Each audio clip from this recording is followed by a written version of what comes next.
नमस्कार, न्यूज के इकलौते फैमिली शो न्यूज की पाठशाला में आप सभी का बहुत स्वागत।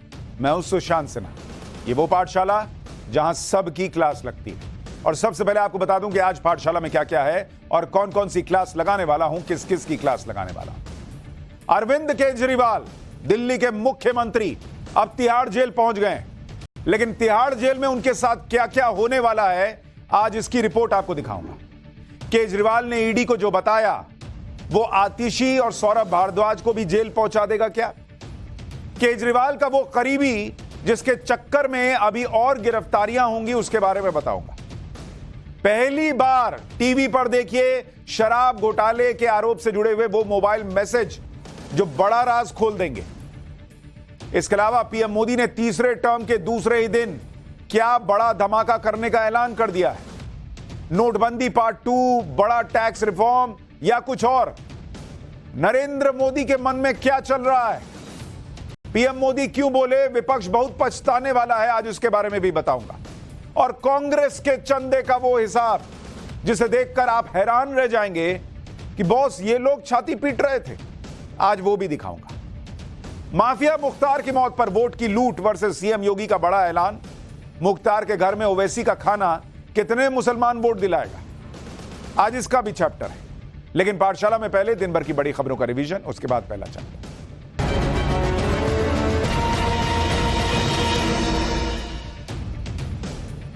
बरेली की कोर्ट ने मौलाना तौकीर रजा को फरार घोषित कर दिया। 2010 के बरेली दंगों के आरोपी मौलाना तौकीर रजा के कोर्ट में पेश नहीं होने के बाद यह आदेश जारी किया गया। कोर्ट ने पुलिस को आदेश दिया कि मौलाना तौकीर रजा को गिरफ्तार कर 8 अप्रैल तक कोर्ट में पेश किया जाए। अगली सुनवाई तक कोर्ट में पेशी नहीं होने पर मौलाना तौकीर रजा की संपत्ति को कुर्क किया जा सकता है। वाराणसी के ज्ञानवापी परिसर के तहखाने में पूजा होती रहेगी।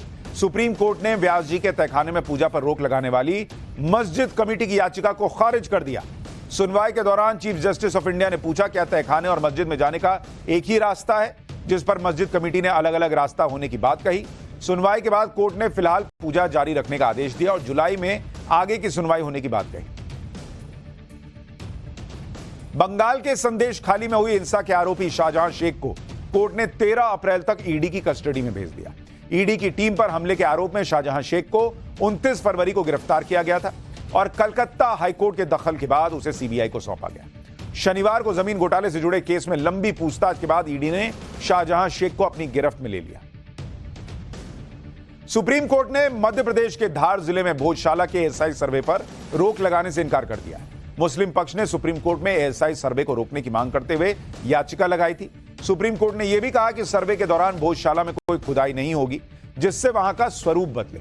साथ ही कोर्ट ने यह भी कहा कि बिना कोर्ट की मंजूरी के सर्वे की रिपोर्ट के आधार पर कोई कार्रवाई नहीं होगी। दिल्ली के बुराड़ी इलाके में एक रिहायशी इलाके में तेंदुआ घुसने से अफरा तफरी मच गई। तेंदुए के हमले से कई लोग घायल हुए हैं। घटना की जानकारी मिलने पर वन विभाग की टीम रेस्क्यू के लिए पहुंची। कई घंटे की मशक्कत हुई, तेंदुए को बेहोश किया गया, तब जाकर पकड़ा जा सका। दिन भर के रिवीजन के बाद पाठशाला की पहली क्लास। केजरीवाल के साथ तिहाड़ जेल में क्या क्या होने वाला है, इस पर रिपोर्ट आई है। केजरीवाल ने ईडी को जो बताया वो आतिशी और सौरभ को अब क्या जेल पहुंचा देगा? केजरीवाल का वो करीबी कौन जिसके चक्कर में अभी और गिरफ्तारियां होंगी? और पहली बार टीवी पर देखिए शराब घोटाले से जुड़े वो मोबाइल मैसेज जो बड़ा राज खोल देंगे।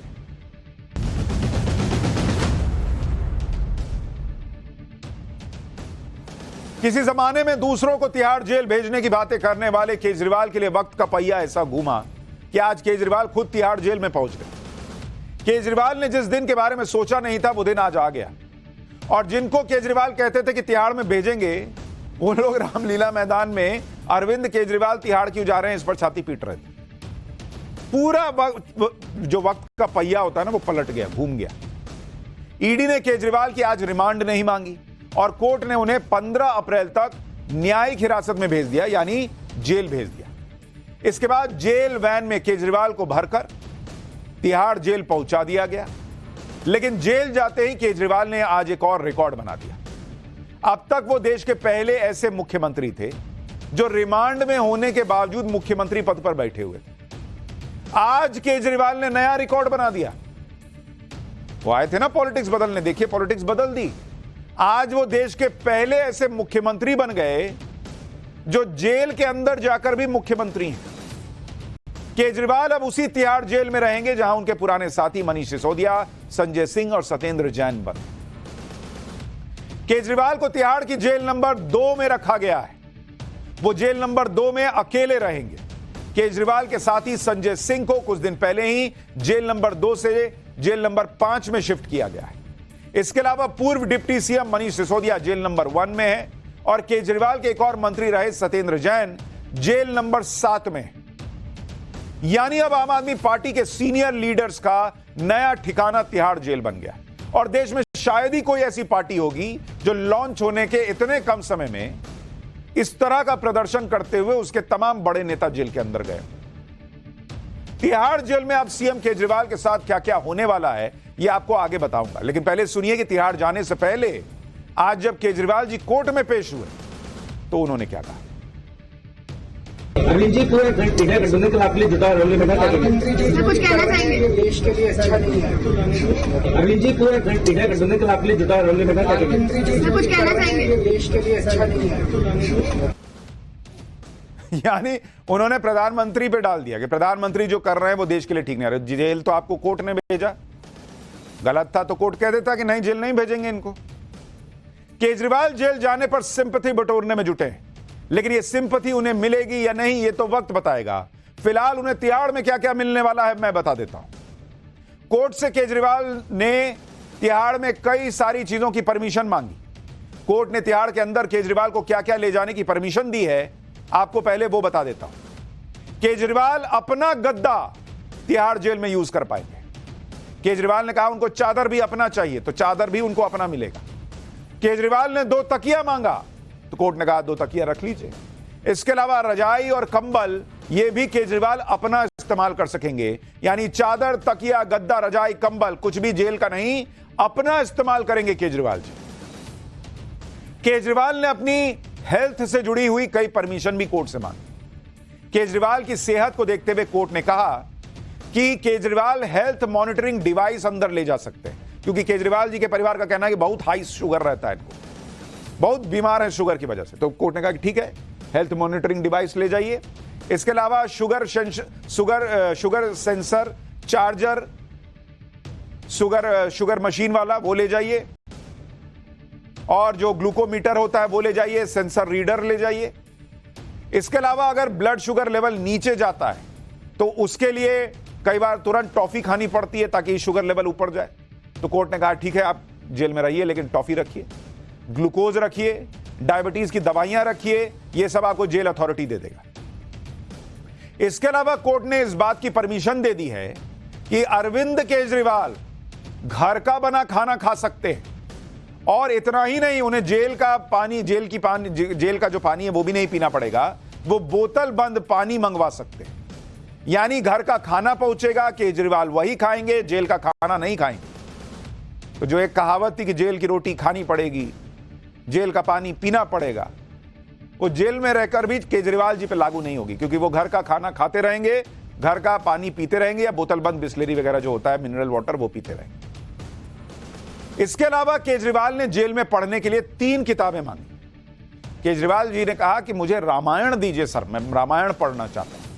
उन्होंने कहा मैं भगवत गीता पढ़ना चाहता हूं। और तीसरी किताब उन्होंने मांगी कि हाउ प्राइम मिनिस्टर्स डिसाइड। ये 3 किताबें मैं पढ़ना चाहता हूं। अब तीनों बुक्स की परमिशन कोर्ट ने दे दी कि ठीक है ले जाइए पढ़िए। हालांकि तीनों किताबों की परमिशन यह भी दिखाती है कि शायद केजरीवाल जी को अंदर ही अंदर यह पता चल गया है कि वो लंबा अंदर गए, नहीं तो 3 किताब क्यों मांगते अगर 5 दिन, 10 दिन में, 15 दिन में निकलने वाले। 15 दिन में पढ़ लेंगे पूरा रामायण और गीता और तीसरी किताब भी। अच्छा, तीसरी किताब का नाम भी बड़ा इंटरेस्टिंग है, हाउ प्राइम मिनिस्टर्स डिसाइड। ये किताब वो पढ़ना चाहते हैं।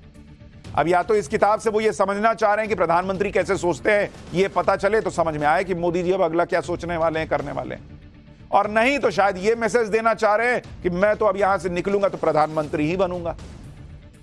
खैर बॉस, उनके मन में क्या चल रहा है ये तो वही जाने, लेकिन सियासत में ऐसी मैसेजिंग कई बार की जाती है जो अरविंद केजरीवाल भी कर रहे हैं। अरविंद केजरीवाल का तिहाड़ जेल में क्या शेड्यूल होने वाला है वो भी आपको बता देता हूं। दरअसल तिहाड़ जेल में अरविंद केजरीवाल को भी वही शेड्यूल फॉलो करना होगा जो बाकी कैदियों का होता है। आप मुख्यमंत्री हैं, उससे फर्क नहीं पड़ता बॉस।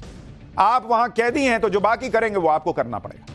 तिहाड़ के शेड्यूल के मुताबिक अरविंद केजरीवाल को बाकी कैदियों के साथ सुबह सुबह 6:30 बजे उठना पड़ेगा। कैदियों को नाश्ते में चाय और ब्रेड दी जाती है। हालांकि चूंकि केजरीवाल को परमिशन है कि वो खाना घर से मंगा सकते हैं, तो उनका नाश्ता भी शायद घर से आएगा। फिर दोपहर का खाना सुबह 10:30 से 11 के बीच में मिल जाता है। उसमें आम कैदियों को दाल मिलती है, सब्जी मिलती है, रोटी या चावल मिलता है। लेकिन केजरीवाल जी का खाना घर से आएगा तो वो घर का खाना खाएंगे। इसके बाद शाम में 5:30 बजे डिनर दे दिया जाता है, तो केजरीवाल जी का डिनर भी घर से आ जाएगा 5:30 बजे। और 7 बजे सभी कैदियों को अपने बैरक में वापस जाने के लिए कह दिया जाता है। सब वापस चले जाते हैं। ऐसा नहीं कि जेल जाने से अरविंद केजरीवाल का पीछा ईडी से छूट गया। आज कोर्ट में ईडी ने बताया कि अरविंद केजरीवाल ने जांच में सहयोग नहीं किया। तो जो लोग कहते थे कि हम एक एक चीज में सहयोग करेंगे, ईडी कोर्ट में खड़े होकर कह रही है कि सहयोग ही नहीं कर रहे। सवालों के गोलमोल जवाब देकर जांच को भटकाने की कोशिश कर रहे हैं। अपने फोन का पासवर्ड तक नहीं दे रहे। इसलिए ईडी ने कोर्ट में कहा कि अगर जरूरत पड़ी तो वो फिर से केजरीवाल को हिरासत में ले सकते हैं। ऐसी भी खबरें हैं कि अरविंद केजरीवाल के आईफोन का डेटा एक्सेस करने के लिए ईडी ने मोबाइल कंपनी एप्पल से भी सहयोग मांगा। यानी ईडी से अरविंद केजरीवाल का पीछा अभी नहीं छूटने वाला बॉस। ईडी को जब जरूरत पड़ेगी पूछताछ के लिए केजरीवाल को फिर रिमांड में ले सकती है। अरविंद केजरीवाल तिहाड़ में तो चले गए, लेकिन यह चर्चा बहुत चल रही है कि क्या जेल जाते जाते वो अपने 2 मंत्रियों आतिशी और सौरभ भारद्वाज को फंसा के तो नहीं चले गए, ऐसा लोग पूछ रहे हैं। इस बात की चर्चा इसलिए हो रही है क्योंकि केजरीवाल ने शराब घोटाले के एक बड़े आरोपी विजय नायर के आतिशी और सौरभ भारद्वाज से कनेक्शन को जोड़ दिया और अपना पल्ला झाड़ लिया, ऐसा लगा। ईडी के मुताबिक केजरीवाल से पूछताछ में जब यह सवाल किया गया कि किस हद तक केजरीवाल जी आप किस हद तक विजय नायर से संपर्क में थे और किस हद तक वो केजरीवाल को रिपोर्ट करता था, तो ईडी कह रही है कोर्ट को कि केजरीवाल ने कहा कि विजय नायर उनको तो रिपोर्ट ही नहीं करता था, वो तो आतिशी और सौरभ भारद्वाज को रिपोर्ट करता था। अरविंद केजरीवाल ने यह भी दावा किया कि विजय नायर से उनका इंटरैक्शन या बातचीत बहुत सीमित थी, मतलब ज्यादा उससे टच में नहीं था। मैं आतिशी और सौरभ को रिपोर्ट करता था। ले, अब इसी बात को लेकर सवाल उठने लगे कि क्या केजरीवाल ने यह बात कहकर अपने 2 मंत्रियों आतिशी और सौरभ भारद्वाज को फंसा दिया क्या? क्योंकि जिस विजय नायर से केजरीवाल ने किनारा कर लिया कि मैं तो ज्यादा मिलता जुलता नहीं था, मैं ज्यादा उससे मेरा कोई इंटरैक्शन नहीं था, और अपने 2 मंत्रियों आतिशी और सौरभ भारद्वाज का पूरा ऐसा लग रहा है कि कनेक्शन जोड़ दिया जैसे विजय नायर सिर्फ उन्हीं के संपर्क में था। वो विजय नायर कोई मामूली आदमी नहीं है इस शराब घोटाले के आरोपों के मामले में। विजय नायर आम आदमी पार्टी का मीडिया एंड कम्युनिकेशन हेड था। आम आदमी पार्टी का, केजरीवाल सरकार का नहीं, आम आदमी पार्टी का मीडिया एंड कम्युनिकेशन हेड था। विजय नायर शराब घोटाले के सबसे अहम किरदारों में से एक है। ईडी के मुताबिक विजय नायर शराब घोटाले में केजरीवाल और साउथ लॉबी के बीच मिडिलमैन था, बिचौलिया। ईडी का आरोप है कि केजरीवाल ने विजय नायर के जरिए ही शराब घोटाले की रिश्वत ली। अब ऐसा आदमी जिसके बारे में कहा जा रहा है कि वो केजरीवाल और उनकी सरकार और साउथ लॉबी के बीच में पूरा काम कर रहा था, जिसके कंधे पर है कि उसने पूरा पैसा वैसा लिया, यह आरोप ईडी लगाती है, उसके लिए केजरीवाल ने कह दिया कि मैं ज्यादा नहीं जानता था, वो सौरभ और आतिशी को रिपोर्ट करता था। तो लोग पूछने लगे कि अब तो अगला नंबर आतिशी या सौरभ भारद्वाज का है क्या गिरफ्तार होने का? केजरीवाल ने विजय नायर को लेकर जो बातें कही हैं और उसका आतिशी और सौरभ से जो कनेक्शन जोड़ा जा रहा है, उस पर आम आदमी पार्टी का दावा है कि जब विजय नायर को हिरासत में लिया गया था तब उसने भी कहा था कि वो सीएम केजरीवाल को रिपोर्ट नहीं करता। इसलिए आज इस बात को उठाने का क्या मतलब है कि केजरीवाल ने विजय नायर से किनारा कर लिया? विजय नायर ने जांच में बताया था कि वो आतिशी और सौरभ भारद्वाज को रिपोर्ट करता है। आम आदमी पार्टी का आरोप है कि यह बयान इसलिए आया क्योंकि ईडी आतिशी और सौरभ भारद्वाज को फंसाना चाहती है। आम आदमी पार्टी ने आरोप लगाया कि बीजेपी को लग गया है कि सिर्फ केजरीवाल को जेल भेजने से काम नहीं होगा, दूसरे नेताओं को भी जेल भेजना होगा। एक बार सुनिए आम आदमी पार्टी ने इस पर क्या कहा है, फिर आपको बताऊंगा कि कैसे विजय नायर को लेकर केजरीवाल के बयान ने आम आदमी पार्टी को ही फंसा दिया है। जब विजय नायर जी को हिरासत में लिया गया था तब उन्होंने ये बात कही थी। 1.5 साल पहले उन्होंने यही बात करी थी कि मैं मुख्यमंत्री को रिपोर्ट नहीं करता, मैं जो भी अपना काम करता हूं उसमें मेरा रिपोर्टिंग आतिशी और सौरभ से है। अब आज आप 1.5 साल बाद जब आपको कुछ नहीं मिला तो ईडी ने सवाल पैदा होता है कि आज 1.5 साल बाद जो बयान लिखित में ईडी के पास खुद है वो 1.5 साल बाद क्यों उठा रहा है। और अब मैं ये दावे के साथ कहता हूं, इन दोनों हमारे वरिष्ठ नेताओं का नाम जो दिल्ली में भी मंत्री हैं, आतिशी और सौरभ भारद्वाज, उनका नाम इसीलिए गया है क्योंकि अब भाजपा को समझ में आ गया कि अरे भाई, एक अरविंद केजरीवाल को जेल में डालने से ये पार्टी बंद नहीं होगी। अब एक काम करो, 2-3 और नेताओं की तैयारी करना शुरू करो, तभी इनका नाम आज आया है। ये नाम तो पहले से ही इनके बयानों में दर्ज था। भाई, इनका नाम पहले से बयानों में दर्ज था, लेकिन अगर केजरीवाल भी वही बात कह रहे हैं तो ईडी कोर्ट में क्या कहे, ना बताए कि केजरीवाल कह रहे हैं कि विजय नायर तो आतिशी और सौरभ भारद्वाज को रिपोर्ट करता था। और वो रिपोर्ट किसी को भी करे, जो आदमी इस पूरे मामले में मुख्य सूत्रधार बताया जा रहा है, बिचौलिया बताया जा रहा है, उसके लिए केजरीवाल ने यह कह दिया कि मेरा इससे ज्यादा कनेक्शन नहीं था। यह बात बड़ी इंपॉर्टेंट है। आज पूरी आम आदमी पार्टी इस बात पर जोर लगा रही है कि केजरीवाल ने विजय नायर पर जो बात कही वो सही है और केजरीवाल का विजय नायर से कोई ज्यादा लेना देना नहीं था। लेकिन आपको कुछ तस्वीरें दिखाता हूं। यह तस्वीर देखिए, इसमें केजरीवाल और विजय नायर दोनों साथ में दिख रहे हैं। एक व्यक्ति केजरीवाल और विजय नायर दोनों के कंधे पर हाथ रख के खड़ा है। अब सोचिए, अगर एक व्यक्ति केजरीवाल और विजय नायर दोनों के कंधे पर हाथ डालकर खड़ा है तो इसका मतलब तो यही लगता है कि केजरीवाल और विजय नायर दोनों का कद इस आदमी के लिए एक जैसा होगा। भाई, जो आदमी इतना पावरफुल है कि वो केजरीवाल के कंधे पे हाथ रख दे रहा है, वो बगल में विजय नायर के कंधे पे हाथ रख के फोटो खिंचा रहा है, तो विजय नायर का कद भी तो कुछ होगा। इससे विजय नायर की साफ साफ अहमियत दिख रही है। यानी विजय नायर कोई ऐसा व्यक्ति नहीं था जिसे केजरीवाल जानते पहचानते ना हो, आते जाते मिल लिए हो वाला हिसाब। फिर केजरीवाल की नजरों में विजय नायर की कोई अहमियत ना हो, यह कैसे हो सकता है। और सुनिए, विजय नायर का रुतबा कैसा था वो भी आपको दिखाता हूं। विजय नायर का रुतबा ऐसा था कि वो दिल्ली में सीएम आवास के पीछे बने सीएम ऑफिस में काम करता था, जबकि वो पार्टी का मीडिया कम्युनिकेशन हेड था। दिल्ली सरकार का मीडिया कम्युनिकेशन हेड नहीं था, आम आदमी पार्टी का कम्युनिकेशन हेड था। उसका सीएम कैंप ऑफिस में बैठ के काम करता था। भाई, खुद अपने बयान में बोला है कि मैं वहां से काम करता था। और देखिए, केजरीवाल का घर देखिए और बगल में सीएम कैंप ऑफिस देखिए। मतलब इतना पास है कि केजरीवाल जी शीश महल के बैल्कनी से चिल्लाएं कि हे विजय, तो विजय को सुनाई दे जाए, इतना पास। अब जो आदमी मुख्यमंत्री के बहुत करीबी नहीं है, मुख्यमंत्री कह रहे हैं कि मेरा इससे ज्यादा लेना देना नहीं था, वो सीएम कैंप ऑफिस में बैठ के क्यों काम कर रहा था बॉस? ये सवाल नहीं उठेगा। केजरीवाल के सीएम आवास और कैंप ऑफिस दोनों अगल बगल हैं। यानी केजरीवाल अपने बंगले से अगर जाएं तो मुश्किल से, मतलब चलते हुए पहुंच जाएं, ऐसा हाल है। विजय नायर से अब केजरीवाल और उनकी पार्टी के नेता किनारा करने में जुटे हैं। लेकिन विजय नायर वो व्यक्ति था जिसकी सीएम तक डायरेक्ट पहुंच थी। वो ऐसे बंगले में रहता था जो बंगला कैबिनेट मंत्री को अलॉट हुआ था। विजय नायर जिस बंगले में रहता था वो बंगला सीएम ऑफिस से करीब 1.5 से 2 किलोमीटर की दूरी पर ही था। यानी 4-5 मिनट में वो सीएम ऑफिस पहुंच जाता था। और सबसे बड़ा सवाल कि वो पार्टी का कम्युनिकेशन हेड है और रह रहा है मंत्री के बंगले में।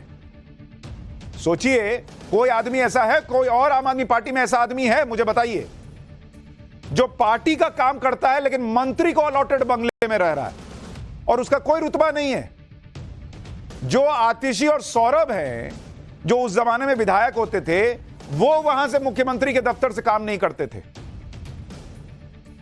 विजय नायर जिस कैबिनेट मंत्री के बंगले पर रहता था, वो बंगला दिल्ली के मंत्री कैलाश गहलोत के नाम पर अलॉट था। कैलाश गहलोत खुद वहां नहीं रहते थे। उन्होंने बताया कि निजी कारण से वो सरकारी बंगले में शिफ्ट नहीं हुए थे। 2 दिन पहले ही ईडी ने कैलाश गहलोत से शराब घोटाले में 5 घंटे पूछताछ भी की थी। पूछताछ के बाद जब कैलाश गहलोत मीडिया के सामने आए तो उन्होंने कहा था कि उन्हें पता ही नहीं कि जो बंगला उन्हें आवंटित हुआ था उनमें कौन रहता था। एक बार कैलाश गहलोत को सुनिए। आरोप लगे कि जो लिकर पॉलिसी बनी, जो ग्रुप ऑफ मिनिस्टर्स उसका आप हिस्सा थे और विजय नायर आपके आवास पर रह रहा था, उसको लेके देखिए, मैंने ये बार बार ये कहा है कि वो आवास बिल्कुल मेरे नाम पे अलॉटेड है। लेकिन मैं आज भी और पहले भी अपने ही जो मेरा प्राइवेट रेजिडेंस है वसंतकुंज जी, मैं वहाँ पे रह रहा हूँ। मेरे जो बच्चे हैं वो क्योंकि मेरा जो घर वसंतकुंज में है वो डीपीएस के बिल्कुल सामने है और मेरी वाइफ ने और बच्चों ने वहाँ से शिफ्ट करने के लिए मना कर दिया था। तो इसलिए ना मैं कभी जो सिविल लाइन में जो बंगलो है मेरे नाम पे जो अलॉटेड है ना मैंने कभी वहाँ शिफ्ट किया और ना मैं कभी रहा वहाँ पर। और विजय नायर वहाँ रह रहे थे, ये भी मैंने स्टेटमेंट दिया सीबीआई में जब बुलाया था तब भी यही स्टेटमेंट था और आज भी मेरा यही स्टेटमेंट था कि विजय नायर वहाँ रह रहे हैं या नहीं रह रहे हैं इसके बारे में मुझे कोई सूचना नहीं। हालांकि आप खुद सोचिए कि विजय नायर कैलाश गहलोत को मिले बंगले में रहता था।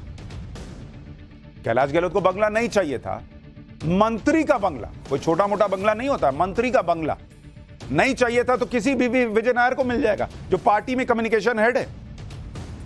सोचिए उस आदमी की क्या इंपॉर्टेंस रही होगी। केजरीवाल जी के घर के 1.5 किलोमीटर के दायरे में रह रहा है और सीएम कैंप ऑफिस से काम कर रहा है और आज केजरीवाल जी कह रहे हैं कि मेरा जाना ज्यादा लेना देना नहीं था, आतिशी और सौरभ को रिपोर्ट करता था। विजय नायर कैलाश गहलोत के जिस बंगले में रहता था उसी बंगले में टाइम्स नाउ नवभारत की editor in chief Navika Kumar ने एक बार अरविंद केजरीवाल का इंटरव्यू भी किया था।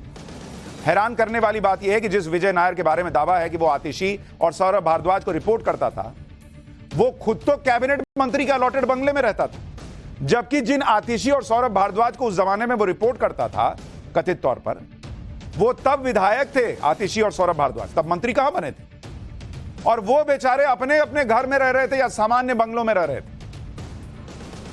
यानी जो रिपोर्ट कर रहा है वो मंत्री के बंगले में रह रहा है और जो बॉस है जिसको ये आदमी रिपोर्ट कर रहा है वो बेचारे सामान्य घर में रह रहे हैं। ऐसा बॉस भगवान सबको दे भाई। ऐसा बॉस आपने सुना है कि कंपनी कह रही है कि बॉस रहेगा 1 BHK में और जो उसका नीचे वाला इंप्लॉय है जो बॉस को रिपोर्ट कर रहा है वो रहेगा बड़े से फ्लैट में 5 BHK। ऐसा कोई कंपनी में सुने? कहीं सुने हैं? लेकिन विजय नायर रह रहा था और आज हो रहा है कि विजय नायर तो पहले ही बोला कि हम सौरभ और आतिशी को रिपोर्ट करते थे। अरे बॉस, तो आतिशी और सौरभ को रिपोर्ट कर रहा था तो ये सब कैसे हो रहा था? बाकी चीजें इसका कोई जवाब नहीं। विजय नायर को लेकर शराब घोटाले में कई आरोपियों और कई गवाहों के बयान भी हैं, जिससे यह पता चलता है कि यह कैसे शराब मामले में डीलिंग कर रहा था। हमारे पास वो एक्सक्लूसिव मैसेज और बयान है जो शराब घोटाले में सुप्रीम कोर्ट के सामने रखे गए थे और जिसमें विजय नायर का रोल दिखता है। हम आपको एक्सक्लूसिव मोबाइल मैसेज दिखाते हैं जो मैसेज सिग्नल ऐप पर किए गए थे और ये मैसेज विजय नायर के हैं जो ईडी ने सुप्रीम कोर्ट को दिखाए। इस मैसेज को विजय नायर ने एक शराब कंपनी के रीजनल मैनेजर बिनोय बाबू को भेजा था। इसमें विजय नायर साफ साफ लिख रहा है, plan you suggested may be complete no go, everyone against it, zero trust basically. यानी इस मैसेज का मतलब है कि विजय नायर एक शराब कंपनी के मैनेजर को कह रहा है कि तुमने जिस प्लान का सुझाव दिया है वो पूरी तरह खारिज हो सकता है, हर कोई इसके खिलाफ है, किसी को भरोसा नहीं है। और जिसको मैसेज गया वो खुद ये बता रहा है। आप खुद देखिए, इस विजय नायर के इस मैसेज से ये लग रहा है कि वो शराब कारोबारियों से सीधा सीधा डील कर रहा था। भाई कम्युनिकेशन हेड है और इस तरह का मैसेज, सवाल नहीं उठेंगे। और जब उसके पास कोई सरकारी पद नहीं था उसके बावजूद वो किस अथॉरिटी से किसके कहने पर सरकारी कामकाज देख रहा था? सबसे बड़ा सवाल यह भी है कि विजय नायर किन लोगों के बारे में कह रहा था कि वो शराब कंपनी के प्लान से सहमत नहीं है। इससे पहले जो चैट हमने दिखाई उसमें विजय नायर कर्नॉड रिकॉर्ड नाम की शराब कंपनी की तरफ से दिए गए सुझावों के बारे में बात कर रहा था। अब एक और चैट देखिए। इस चैट में विजय नायर उसी कंपनी के बारे में कुछ जानकारी मांग रहा है। चैट में लिखा था कि is Manoj your decision maker, would like to meet him as well ideally. यानी विजय नायर शराब कंपनी के डिसीजन मेकर की जानकारी लेना चाह रहा है और उससे मिलना भी चाह रहा है। इस चैट से भी यह लगता है कि विजय नायर काफी करीब से शराब पॉलिसी को लेकर काम कर रहा था जो ईडी दावा कर रही है और अलग अलग शराब कंपनियों से बातचीत भी कर रहा था। यही दावा ईडी कोर्ट में कर चुकी है और कहा जा रहा है कि विजय नायर तो कम्युनिकेशंस देखता था। ठीक है, देखता होगा, लेकिन ईडी यही तो सवाल उठा रही कि फिर ये क्या है? अरविंद केजरीवाल तो विजय नायर से कन्नी काट रहे हैं, लेकिन ईडी की जांच में कई आरोपियों और गवाहों ने अपने स्टेटमेंट में यह क्लियर कट कहा है कि विजय नायर केजरीवाल के लिए काम कर रहा है। हमारे पास विजय नायर के बारे में एक्सक्लूसिव जानकारी है जो शराब घोटाले के मामले में ईडी सुप्रीम कोर्ट को भी बता चुकी है। जैसे हैदराबाद के बिजनेसमैन अरुण पिल्लई ने ईडी को 6 मार्च 2022 को दिए बयान में कहा कि शराब पॉलिसी बनाने और लागू करने को लेकर विजय नायर को केजरीवाल और सिसोदिया दोनों का सपोर्ट। बुच्ची बाबू जो सीए हैं और आरोपी के कविता के करीबी हैं, उन्होंने 23 फरवरी 2022 को दिए बयान में बताया था कि विजय नायर अरविंद केजरीवाल और मनीष सिसोदिया के आदेश पर ही शराब नीति पर काम कर रहा था। इसी तरह शराब कारोबारी दिनेश अरोड़ा ने 6 अप्रैल 2023 को ईडी को बताया था कि वो विजय नायर से अचानक से नहीं मिला, ये मीटिंग मनीष सिसोदिया ने अरेंज कराई थी। मनीष सिसोदिया ने कहा था कि एक्साइज पॉलिसी को लेकर विजय नायर के साथ मिलकर काम करो। यानी इस पूरे मामले के कई आरोपी विजय नायर का नाम ले चुके हैं और केजरीवाल जी कहते हैं मेरा इससे ज्यादा लेना देना नहीं। तो फिर जिनका लेना देना है, जिनको ये रिपोर्ट करता था, फिर ईडी उनसे भी सवाल कर सकती है। फिर क्या उनकी भी गिरफ्तारी हो सकती है? आतिशी और सौरभ भारद्वाज की ये सवाल उठेंगे। जिस विजय नायर के लिए अरविंद केजरीवाल ये कह रहे हैं कि उनका विजय नायर से ज्यादा संपर्क नहीं था, उसी विजय नायर से जुड़े कई सबूत ईडी ने केजरीवाल को दिखाए और सवाल किए। ईडी सूत्रों के मुताबिक पूछताछ के दौरान विजय नायर और घोटाले के सह आरोपियों के 10 से ज्यादा मीटिंग के सबूत अरविंद केजरीवाल को दिखाए गए। केजरीवाल से पूछा गया कि विजय नायर किस अथॉरिटी से दिनेश अरोड़ा, अभिषेक बोयनपल्ली जैसे आरोपियों से मुलाकात कर रहा था। इस पर केजरीवाल ने साफ साफ मना कर दिया कि वो इन लोगों को जानते ही नहीं। इस पर ईडी का कहना था कि विजय नायर जैसे सीनियर व्यक्ति जो कि सीएम केजरीवाल से बहुत करीब रहकर काम करता था, वो कोई भी काम बिना पार्टी के हेड यानी अरविंद केजरीवाल के अप्रूवल के बिना तो नहीं कर सकता था। ये सब बातें, ये सब बयान और मैसेज के सबूत होने के बाद भी विजय नायर से केजरीवाल कैसे किनारा कर सकते हैं, ये सवाल उठ रहा है। और कैसे ये कह सकते हैं कि विजय नायर तो आतिशी और सौरभ भारद्वाज को रिपोर्ट करता था। अब आम आदमी पार्टी पूरा जोर लगा रही है कि ऐसा मैसेज ना जाए कि केजरीवाल अपने ही मंत्रियों को अपने से दूर कर रहे हैं या ऐसे बयान दे रहे हैं जिससे अपने मंत्री फंस जाएं। लेकिन विजय नायर को लेकर जो बातें कही जा रही हैं और जो ईडी ने जांच कर पता किया और दावा किया कोर्ट में, उससे कई सवाल उठते हैं। जैसे विजय नायर के बारे में केजरीवाल ने कहा कि वो आतिशी और सौरभ को रिपोर्ट करता था, जबकि ईडी के दावों के मुताबिक विजय नायर तो केजरीवाल का राइट हैंड था और ईडी को कई गवाहों ने यह बताया। यहां सवाल यह भी है कि ऐसा व्यक्ति जो पार्टी का मीडिया कम्युनिकेशन हेड हो, जो सीएम आवास के पीछे बने उस सीएम कैंप ऑफिस का इस्तेमाल करता हो, जो ऑफिस पार्टी के लिए नहीं बल्कि सीएम के अपने काम के लिए होती है, और जो व्यक्ति कैबिनेट मंत्री के आवास में रहता हो, उस व्यक्ति के बारे में केजरीवाल कैसे यह दावा कर सकते हैं कि कैंप ऑफिस में कई लोग काम करते हैं, उन्हें सबके बारे में क्या पता? एक सवाल यह भी है कि जो व्यक्ति आम आदमी पार्टी के लिए काम कर रहा है, वो व्यक्ति पार्टी ऑफिस छोड़कर सीएम के पर्सनल ऑफिस से क्यों काम कर रहा था? अब आप खुद सोचिए, जो व्यक्ति इतना हाई प्रोफाइल दिख रहा है, पार्टी का कम्युनिकेशन हेड है, चुनाव में जिस पर बड़ी जिम्मेदारियां रहती थी, जिसके पास सीएम के ऑफिस का एक्सेस है, रहने के लिए मंत्री का बंगला है, उस इंसान के बारे में क्या सीएम को खुद पता नहीं होगा? और जब वो इतना हाई प्रोफाइल था तो किसी मंत्री नहीं बल्कि 2 सामान्य विधायकों को क्यों रिपोर्ट कर रहा था? यह बात आसानी से हजम होने वाली नहीं लगती और यही बात ईडी को भी हजम नहीं हुई। इसलिए ईडी अरविंद केजरीवाल से विजय नायर पर सवाल पूछ रही है और विजय नायर कह रहे हैं कि मैं तो नहीं जानता, ज्यादा आतिशी और सौरभ को रिपोर्ट करता था। अब केजरीवाल जो भी कहें, लेकिन यह जांच रुकने वाली नहीं है। और क्या उनके इस बयान के बाद अब ईडी आतिशी और सौरभ भारद्वाज के घर पर भी दस्तक देगी? ये सवाल उठने लगे। पाठशाला में अब अगली क्लास। पीएम मोदी ने तीसरे टर्म के दूसरे ही दिन क्या बड़ा धमाका करने का ऐलान कर दिया है। नोटबंदी पार्ट 2, बड़ा टैक्स रिफॉर्म या कुछ और? मोदी के मन में क्या चल रहा है? पीएम मोदी क्यों बोले विपक्ष बहुत पछताने वाला है? अब इसका चक्कर।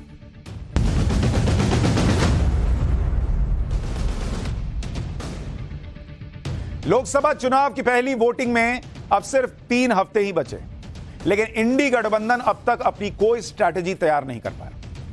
सिर्फ नरेंद्र मोदी को कोसकर इंडी गठबंधन अपना काम चला रहा है। विपक्ष को लगता है कि मोदी को कोसकर वो मोदी की सीटें कम कर देंगे, लेकिन उधर नरेंद्र मोदी का कॉन्फिडेंस अलग लेवल पर है। आज मुंबई में एक कार्यक्रम के दौरान पीएम मोदी ने कुछ ऐसा कहा जिसकी बड़ी चर्चा हो रही है। दरअसल रिजर्व बैंक ऑफ इंडिया यानी आरबीआई के 90 साल पूरे होने पर आयोजित कार्यक्रम में पीएम मोदी भी शामिल हुए। कार्यक्रम में वित्त मंत्री निर्मला सीतारमण भी मौजूद थी। पीएम मोदी ने रिजर्व बैंक ऑफ इंडिया के गवर्नर और अधिकारियों को संबोधित करते हुए जो कहा, उसके बाद चर्चा हो रही है कि तीसरे कार्यकाल में क्या प्रधानमंत्री मोदी नोटबंदी जैसा कोई बड़ा फैसला फिर से ले सकते हैं? क्या टैक्स सिस्टम में बदलाव का फैसला होने जा रहा है? क्या टैक्स नहीं देने वालों पर कोई फैसला होगा? क्या कैशलेस इकोनॉमी के लिए बड़ा फैसला होगा? पीएम मोदी आखिर कौन सा बहुत बड़ा फैसला लेने वाले हैं? ये सारे सवाल और चर्चाएं पीएम मोदी के जिस बयान के बाद हो रही हैं, जरा एक बार वो सुनिए, फिर आपको समझाने की कोशिश करूंगा कि पीएम मोदी के मन में आखिर चल क्या रहा है। पिछले 10 साल में जो हुआ वो तो सिर्फ ट्रेलर है।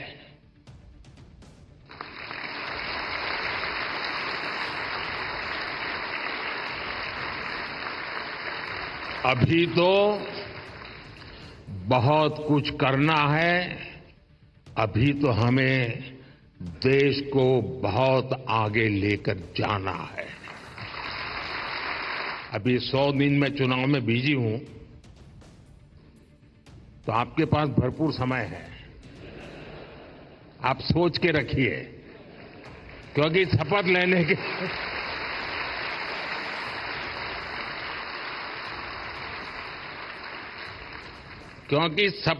के दूसरे दिन ही धमाधम काम आने वाला है। अब पीएम मोदी कह रहे हैं कि शपथ लूंगा और दूसरे ही दिन धमाधम काम आने वाला है।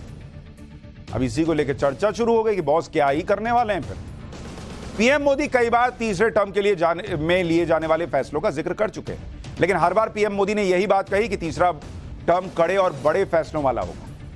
वो कौन से बड़े फैसले हैं जो पीएम मोदी तीसरे कार्यकाल में ले सकते हैं, इसको लेकर बड़ी चर्चा है। जैसे वन नेशन वन इलेक्शन की चर्चा है। पूरे देश में एक साथ चुनाव कराने को लेकर केंद्र सरकार गंभीर है। इसके लिए पूर्व राष्ट्रपति रामनाथ कोविंद की अध्यक्षता में कमेटी भी बनी थी, जिसने अपनी सिफारिशें पेश कर दी हैं। बहुत संभव है कि तीसरे कार्यकाल में वन नेशन वन इलेक्शन पर बड़ा फैसला आ जाए। कॉमन सिविल कोड यह मुद्दा बीजेपी का कोर मुद्दा रहा है। समान नागरिक संहिता, पीएम मोदी भी यूनिफॉर्म सिविल कोड की वकालत कर चुके हैं।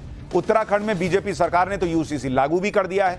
माना जा रहा है कि तीसरे कार्यकाल में मोदी सरकार यूनिफॉर्म सिविल कोड पर बड़ा फैसला ले सकती है। सीटों का परिसीमन तीसरे टर्म में सबसे बड़ा फैसला हो सकता है। लोकसभा और विधानसभा सीटों के परिसीमन का फैसला हो सकता है, क्योंकि परिसीमन लागू होने के बाद लोकसभा में 1/3 सीट महिलाओं के लिए रिजर्व हो जाएगी, जिसका बिल पहले ही संसद से पास हो चुका है। नया संसद भवन भी परिसीमन के बाद बढ़े संसद सदस्यों की संख्या को ध्यान में रखते हुए बनाया गया है। इसके अलावा कृषि सुधार पर फैसला हो सकता है। 2019 में पीएम मोदी ने कृषि कानूनों के जरिए कृषि सुधार करने की कोशिश की थी, लेकिन बाद में 3 कृषि कानून वापस लेने पड़े। तीसरे टर्म में पीएम मोदी हो सकता है कि किसान संगठनों से बातचीत के जरिए कृषि सुधारों पर कोई बड़ा फैसला ले। अयोध्या के बाद मथुरा और काशी का भी जिक्र है। अयोध्या में राम मंदिर बन गया। अब मथुरा और काशी को लेकर चर्चाएं तेज है। दोनों ही जगह मामला कोर्ट में है। जिस तरह से अयोध्या मामले पर सुप्रीम कोर्ट में तेजी से सुनवाई हुई, उसी तरह से मथुरा और काशी के मामले में भी तेजी से सुनवाई होने पर कोई फैसला आ सकता है। लेकिन चूंकि पीएम मोदी आज आरबीआई के कार्यक्रम में बोल रहे थे, धमाधम काम आने की बात बोल रहे थे, तो इससे यह लगा कि आर्थिक तौर पर भी, इकोनॉमी के लेवल पर भी कुछ बड़े फैसले होंगे। पीएम मोदी के खिलाफ विपक्ष आजकल 2 मुद्दे उठा रहा है, लेकिन दोनों ही मुद्दों की हवा पीएम मोदी ने निकाल दी। पहला मुद्दा तो यह कि घोटाले के आरोपी नेताओं को जेल भेजना। विपक्ष हेमंत सोरेन और अरविंद केजरीवाल जैसे नेताओं की गिरफ्तारी को मुद्दा बना रहा है। ईडी के एक्शन पर अभी तक पीएम मोदी ने कोई बयान नहीं दिया था।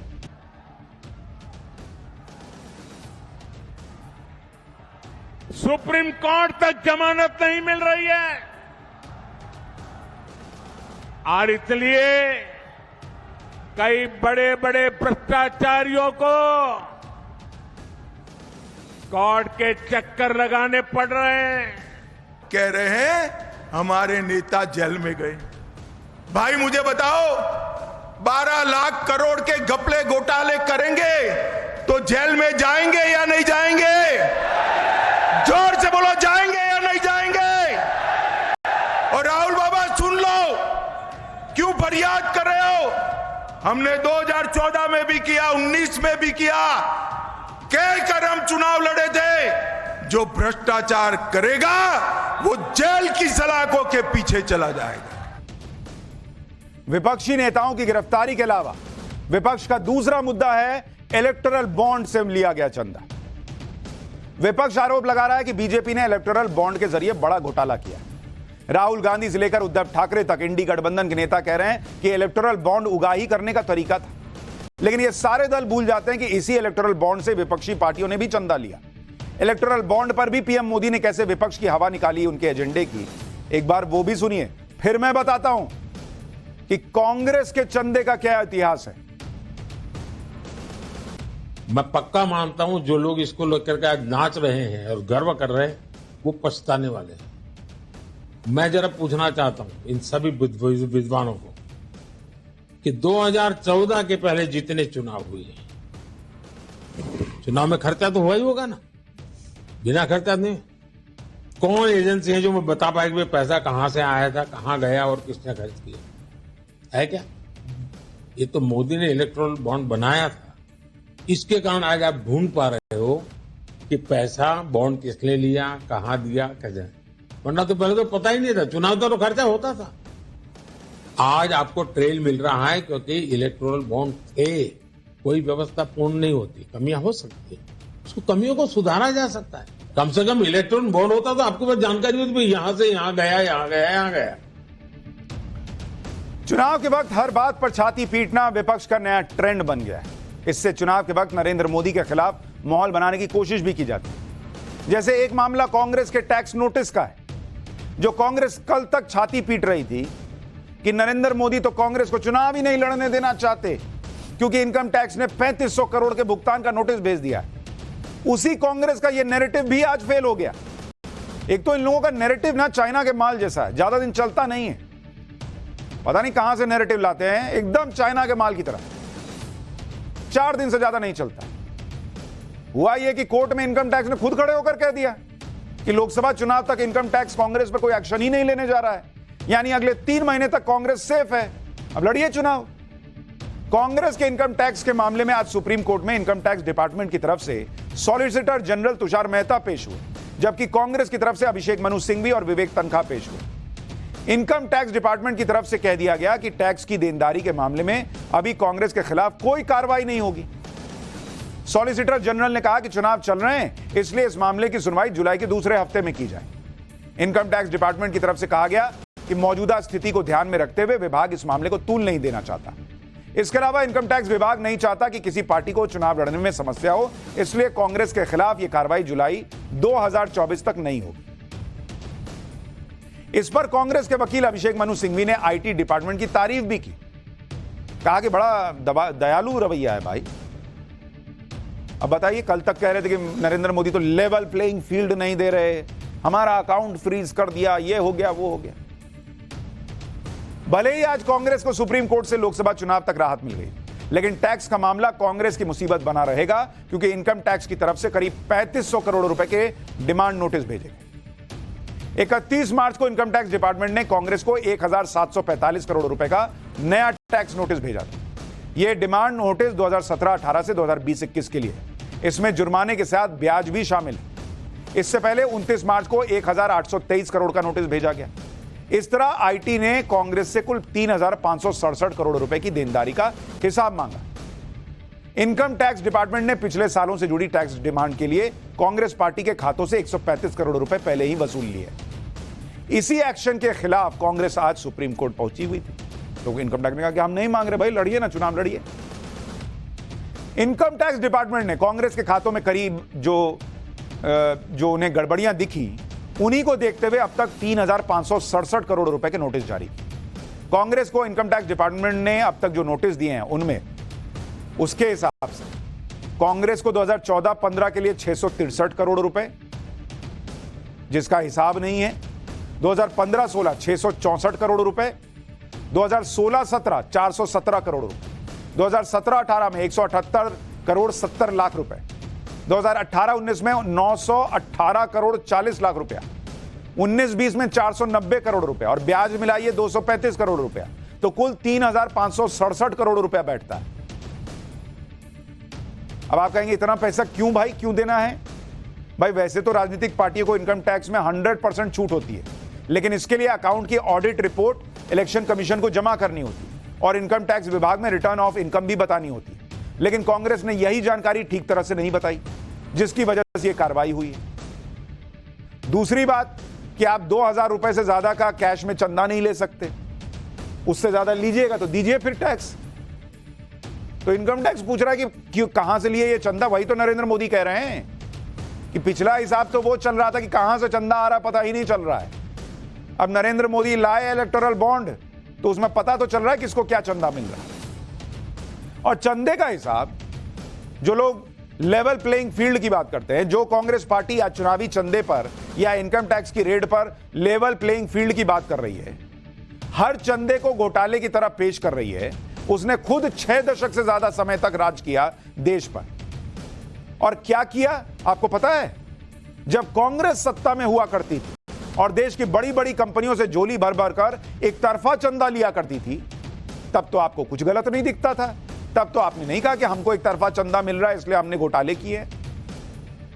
तब उसे लेवल प्लेइंग फील्ड यानी सबके लिए समान अवसर की चिंता नहीं होती थी कि बाकी पार्टियां कैसे बढ़ेंगी। और यह मैं नहीं कह रहा, कांग्रेस सरकार की डोनेशन लेने वाली नीति को लेकर साल 1965 में report of the monopolies inquiry commission में हैरान करने वाले खुलासे हुए थे। सुनिए, ये सब बातें पता होनी चाहिए आपको। ये जो रिपोर्ट आई उसमें कहा गया कि प्रधानमंत्री जवाहरलाल नेहरू के समय कांग्रेस को एक तरफा चंदा मिलता था। उस जमाने में देश की सबसे बड़ी car company Hindustan Motors limited सिर्फ कांग्रेस पार्टी को ही चंदा दिया करती थी। तब तो आपने नहीं कहा कि हम ही को क्यों दे रहे हो भैया, औरों को भी दे दो। 19 नवंबर 1968 को लोकसभा में बताया गया कि हिंदुस्तान मोटर्स ने 31 मार्च 1962 को 1,50,175 रुपए और 31 मार्च 1963 को 1,02,000 रुपए का दान सिर्फ कांग्रेस पार्टी को दिया। उस जमाने का 1 लाख रुपए बता रहा हूं, यह उस जमाने में बहुत बड़ी रकम होती थी। 1964 में कांग्रेस के दुर्गापुर अधिवेशन में कांग्रेस के तत्कालीन कोषाध्यक्ष अतुल्य घोष ने देश के सभी औद्योगिक कंपनियों से चंदा देने की अपील तक कर दी। तो तब ये बिजनेसमैन से पैसा ले रहे थे तो कोई दिक्कत नहीं थी। आज बिजनेसमैन पैसा दे रहा है तो कुछ ना कुछ तो गड़बड़ हो। इसके बाद 1967 में इंदिरा गांधी सरकार के दौरान हिंदुस्तान मोटर्स ने 5,50,175 रुपए चंदे के तौर पर कांग्रेस को दिए। उस जमाने में 5 लाख रुपया। इस रिपोर्ट में यह भी खुलासा किया गया कि डोनेशन की वजह से कांग्रेस ने बड़ी बड़ी औद्योगिक कंपनियों को रेवड़ियों की तरह लाइसेंस बांटे थे। यह इस रिपोर्ट में लिखा है। उस दौर में कांग्रेस को एक तरफा मिलने वाले डोनेशन को लेकर संसद में कई बार बहस हुई, कांग्रेस पर गंभीर आरोप तक लगे। 1968 में संसद में एक निर्दलीय सांसद रघुवीर सिंह शास्त्री ने इंदिरा गांधी सरकार से पूछा कि क्या सरकार को इस बात की जानकारी है कि राजनीतिक दलों को चुनावों के दौरान चंदे के रूप में बड़ी धनराशि दी जाती है। इसके अलावा तत्कालीन कांग्रेस सरकार पर यह भी आरोप लगे थे कि ना तो चंदे में मिलने वाली इस धनराशि का हिसाब किताब रखा जाता है और ना ही डोनेशन देने वाले व्यक्ति का कोई रिकॉर्ड रखा जाता है। इस सवाल के जवाब में 30 अगस्त 1968 को इंदिरा गांधी सरकार में केंद्रीय गृह मंत्री रहे यशवंत राव चव्हाण जो जवाब दे रहे थे, उसे आप सुनेंगे तो हैरान रह जाएंगे। उन्होंने कहा कि केंद्र सरकार के पास चंदे के नियंत्रण को लेकर कोई कानून ही नहीं है, तो बनाना ना था बॉस कानून। आज नरेंद्र मोदी कानून ले आए तो उस पर छाती पीट रहे हैं, और तब एक तरफा चंदा ले रहे थे तो कोई दिक्कत नहीं। आज आपको यह भी बताता हूं कि नेहरू इंदिरा के दौर में कांग्रेस की सरकार के दौरान पार्टियों को किस तरह से चंदा मिलता था। आप आंकड़े देखेंगे तो हैरान रह जाएंगे कि बॉस आज ये लोग आरोप लगा रहे, सवाल उठा रहे हैं, और क्या हाल था कांग्रेस के जमाने में। जरा इसको देखिए आप। 1 मार्च 1962 से लेकर 30 नवंबर 1968 के बीच का डेटा आपको बता रहा हूं चुनावी चंदे का। चुनावी चंदा जो मिला कांग्रेस पार्टी को कितना मिला आपको पता है? उस जमाने का 2,73,00,000 रुपया मिला। 2,73,07,000 रुपए यह कांग्रेस पार्टी को मिला उस जमाने में। 2 करोड़। उसके बाद जो सेकंड नंबर पर पार्टी थी स्वतंत्र पार्टी, उसको कितना मिला बॉस? उसको मिला 55,93,000 रुपए। मतलब जितना कांग्रेस पार्टी को मिला करीब करीब उससे 1/4 पैसा अगली पिछली मतलब सेकंड नंबर की पार्टी को मिल रहा है। तब लेवल प्लेइंग फील्ड समझ में नहीं आता था। जनसंघ को उस जमाने में कितना चंदा मिलता था पता है आपको? 2,25,000 रुपया। 2,25,000। तब लेवल प्लेइंग फील्ड समझ में नहीं आ रहा था। कम्युनिस्ट पार्टी को सीपीआई 15,000 रुपया मिल रहा है, 15,000 प्लस 15,000 रुपया। कांग्रेस को 2 करोड़ 73 लाख मिल रहा है, दूसरी पार्टियों को 15,000 और 2 लाख रुपया मिल रहा है। नेशनल कॉन्फ्रेंस को 12,000 रुपया, मुस्लिम लीग को 1,101 रुपया, ऑल इंडिया हरिजन लीग को मात्र 11 रुपए, 11 रुपए, और टीडीके को 5 रुपया चंदे में मिला। कितना? 62 से लेकर 68 के बीच में 5 रुपया, मतलब 6 साल में 5 रुपया मिला टीडीके को। और जो 2 करोड़ 73 लाख 7 हजार रुपया लेके कांग्रेस पार्टी बैठी हुई थी, वो आज कह रही है कि अरे यहां बीजेपी को ज्यादा चंदा मिला है, इसका मतलब कुछ तो गड़बड़ है। कांग्रेस सरकार के दौर में चंदे को लेकर किस तरह मनमाने नियम हुआ करते थे, यह भी आपको जानना चाहिए। नवंबर 1968 में यूपी में राष्ट्रपति शासन लगा था। उस दौरान इंदिरा गांधी सरकार ने यूपी के टीचर्स की सैलरी में कटौती करके उसे कांग्रेस के चुनावी फंड में डाल दिया। 3 अगस्त 1971 में संसद में चंदे को लेकर किए गए एक सवाल के जवाब में कांग्रेस सरकार ने डोनेशन देने वाले लोगों का नाम बताने से साफ मना कर दिया। 93-94 में इस बात का खुलासा हुआ कि कांग्रेस को एफसीआरए के नियमों को दरकिनार करके 3 करोड़ 75 लाख रुपए का विदेशी चंदा मिला। साल 2011 में मनमोहन सिंह सरकार ने यह सवाल किया, उनसे किया गया कि क्या कॉर्पोरेट घरानों से कांग्रेस सरकार को मिलने वाले चंदे के बारे में समीक्षा की जाएगी। इसके जवाब में कांग्रेस सरकार ने साफ मना कर दिया। यह इनका चंदे का ट्रैक रिकॉर्ड है, और आज ये लोग लेवल प्लेइंग फील्ड खोज रहे हैं, जबकि देश को पता चल रहा है चुनावी बॉन्ड की वजह से कि किसको किसको पैसा गया। पॉलिटिक्स है, चलती है। पाठशाला में हमारा काम है आपको फैक्ट्स बताना, वो बता दिया। लेकिन पॉलिटिक्स की बात हो रही है तो 2024 के चुनाव की भी बात होगी। पाठशाला में अब अगली क्लास, माफिया मुख्तार की मौत पर वोट की लूट वर्सेस सीएम योगी का बड़ा ऐलान। मुख्तार के घर में ओवैसी का खाना कितने मुसलमान वोट दिलाएगा, 2024 के चुनाव से जुड़ी हुई हर खबर।